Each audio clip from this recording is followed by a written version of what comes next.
checking in. It is Sunday, the last day of the readathon. Yesterday, I got some reading done in Onyx Storm, and that's what I'm focusing on. I'm not going to start a new one because all my problems are filled, and I just want to get back to this one. So come with me today, and we're going to read. We got some things to do. We got some errands to do, and I'm super excited. Yesterday, I did get some reading done, like I said, but last night I did driveway drinks with my neighbor, so I didn't read a ton when I got back, obviously. But I am up on page 20, or I'm on chapter 22 of Onyx Storm. So exciting. So like I said, I'm on chapter 22, and Violet is gathering another round of cadets, another team, because the first team did an extraction for an artifact, and that went sideways. So she's putting her foot down, being determined, and saying, these are the people I trust. You can't send a team into Battlelands when they don't trust each other, when they don't know each other. I want these people. And it was hilarious because her sister, hearing who she picked, she was like, so you picked your ex, you picked the current lover, you picked the girl that liked your current lover, her brother, the class, like, smart aleck, and, like, me. And she goes, and you thought that was a good idea? And she goes, well, yeah. And it was hilarious because I understand her thought process, like, behind it, but, like, this is a recipe for drama, which I'm here for it.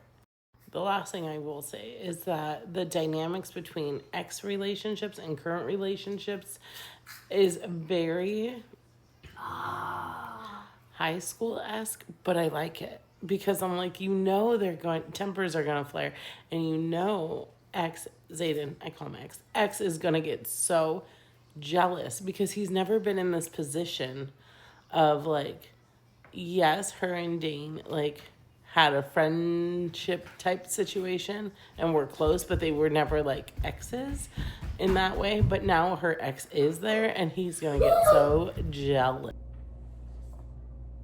Hey guys, checking in. So I'm on chapter 27 of Onyx Storm, and let me tell you, I've never been more frustrated in my whole entire life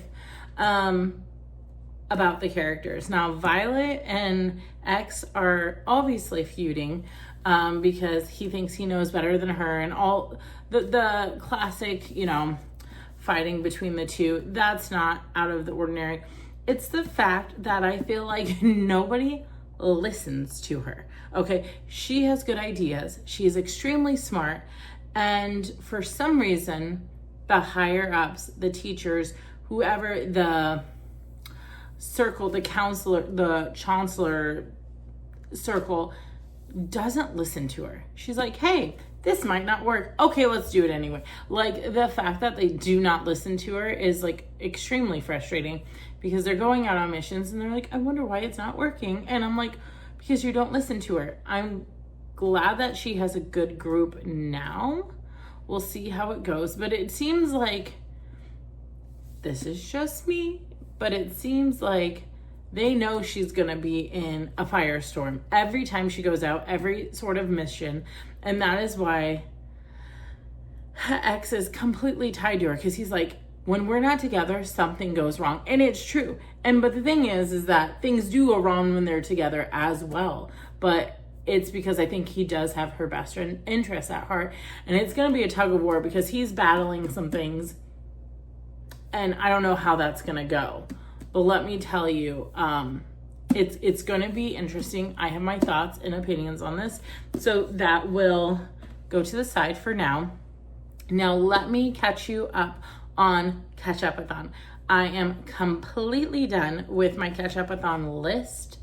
So let's get into my wrap up of Ketchupathon, shall we? So I have my notes right here. Let me just set them right there for us. All right, my first book was Summer Rental by Mary Kate Andrews. It was a nice beach read, super light. in the writing. It wasn't hard to follow. I really liked it. I liked the friendships. I liked the little bit of suspense that the third or fourth character brought in. Excuse me. And that setting was for cinema. So I'm going to the movies and I'm super thrilled about that. Now, my next book I read, everything is medium size because I didn't get into too thick of a book. I think I got over 350 to 400 range. So I think that's medium to large if I'm thinking, but I'm just going to be safe and just say medium because I can't really remember from the top of my head when I did my notes. But my second book I did was Until Next Summer by LiQWYD, and it was fantastic.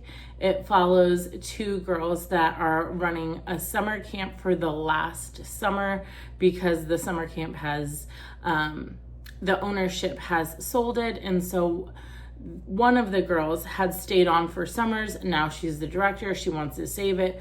She's bringing back alumni campers and older campers. Instead of doing like a kids camp, she's doing an adult camp. And I think that's fantastic because it's like, what better way to close out a chapter? They try to save the camp. They're trying other tactics. There's like relationships brewing. It was such a slice of summer that I definitely needed. And that setting was my slushy because it was such a colorful cover. Now my third book was for popcorn, and that's most anticipated. And that was One True Loves by Taylor Jenkins Reid. And when I tell you, that has been my favorite book of the entire summer. And then when my lineup come December, January for the year, it might be in my top. I know it's going to be my top 5. I'm not going to say it's my favorite of the year, but it's a solid second place. It follows Emma, and Emma has had such a life for herself. She found love early. They got married. He went on a work assignment. A helicopter goes down, presumed dead because they couldn't find any remains. She then goes through her grieving process about how her true love, Jesse, has died. She reconnects with Sam, and after a few years, they decided to not only get together, but also to get engaged. Well, she was at dinner with her parents, newly engaged, like a month engaged. She gets a phone call from a number not saved in her phone, and it says, "Hey, Emma, it's Jesse. I'm alive. I'm coming home." So what do you do? What do you do? Do you go back with your husband? You're still married. Or do you go with your fiance who you've changed as a person within those like 3 years? The way I think about this book, because obviously she picks a person, obviously she picks a lane. Okay. I'm not going to say what, but the way I go back and think about the other lane and think about the other person and think about what could be different and how things could be different. I literally break this book down page by page, and I'm just like, is this the right choice? I mean, is she rushing it? I don't know. It was everything in a book. I wouldn't change anything.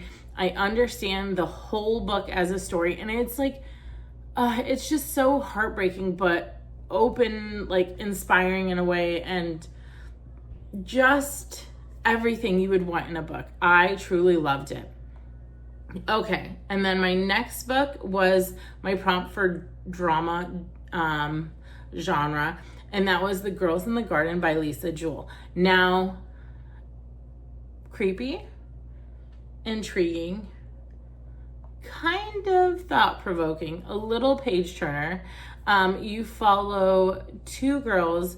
Pip is the main point of view. She has a sister, Grace, her mother, Claire, move from their house that has recently burnt down into, I would say, a London Square tenant apartment situation where the common space is a green garden hangout space. And, you know, things happen there. There's an attack. We're trying to figure out why this has happened, who did it. But then we also realize that these events have happened before. And the intriguing thing is that we know that the tenants that live around there, have lived there for decades, have grown up around there, continue to still live there. And do they have secrets? Is it plotting? I don't know. All I know is that it was a really great buildup and suspenseful, and I feel like it's one of those books that wrapped it up super quickly. And to me, I was a little perplexed of the ending, that's how it came to be, because I don't know if I feel like that's realistic. Okay, so there's that book. Now my next book was my nacho category, and that is Keep Me Posted by Lisa Beasley. And it follows two sisters, lives on separate continents, and they decide to have this idea after spending a holiday together and hearing their grandfather reminisce about how he used to send letters to their grandmother in war and how it was beautiful. And they were inspired because they realized they're losing some connections by being on opposite ends of the earth. Like, they can't really make phone calls all the time. And A, it's expensive. B, the time frame. And they're missing these huge gaps in their lives as sisters. So they decide to do snail mail. And I think that was an intriguing idea. They put everything in these letters. And then I don't understand it. I still don't gravitate this idea. But one of the sisters decides, in order to save the letters, she's gonna like photocopy them and then post them privately on a blog site, but privately. Well, the server crashes and everything becomes public. So all your private drafts, everything becomes public, and they become a sensation because there is nothing juicier than someone else's gossip. And let me tell you, they leave nothing out. They talk about in-laws, they talk about ex-boyfriends, potential affairs, they talk about everything. And of course, this gets traction because why wouldn't it? It was a good read. I've had it for a long time, so that's why it's my not your average choice. And then, so that's 5 books, guys. So that put me to my catch-up categories. I was gonna say options, categories, whatever the case may be. My next book I started and finished was The Cupcake Queen by Heather Hepler, and it was YA, follows a girl that has moved with her mom to a smaller town. Her parents are divorcing and separating. Her mom opens a bakery with the help of her as a designer and her grandmother. And she's in this limbo of, do I want my parents still together? Do I want to go back to the city? I'm making ties here, but there's mean girls here. And it was just, I felt like I was listening to an episode of Gilmore Girls where Dean comes into play, where he's like mysterious still and they're not together, but they're like getting to know each other. This is what it feels like. There's not a lot of side characters in the town. But again, I thought it was nice. I thought it was cute and fluffy. And I enjoyed it. So I'm trying to think. I think that is it for my book. So I read 6 books in Ketchupathon in 2 weeks. I DNF'd one book. It's the book we won't talk about. And I am picking up Onyx Storm that I had left off. So I've read about 7 chapters today. I don't think I'm getting him done today at all, but it's nice to, continue reading that for Ketchupathon and just enjoying it. I've enjoyed this readathon. I hope you've enjoyed this readathon. I know we have closing sprints tonight, which I'm really excited for. And I know we're doing some awards. So I'm super excited about that. And I am super happy that I hosted. I hope you enjoyed it. I enjoyed it. And then until the next video, until next time, I'll talk to you soon.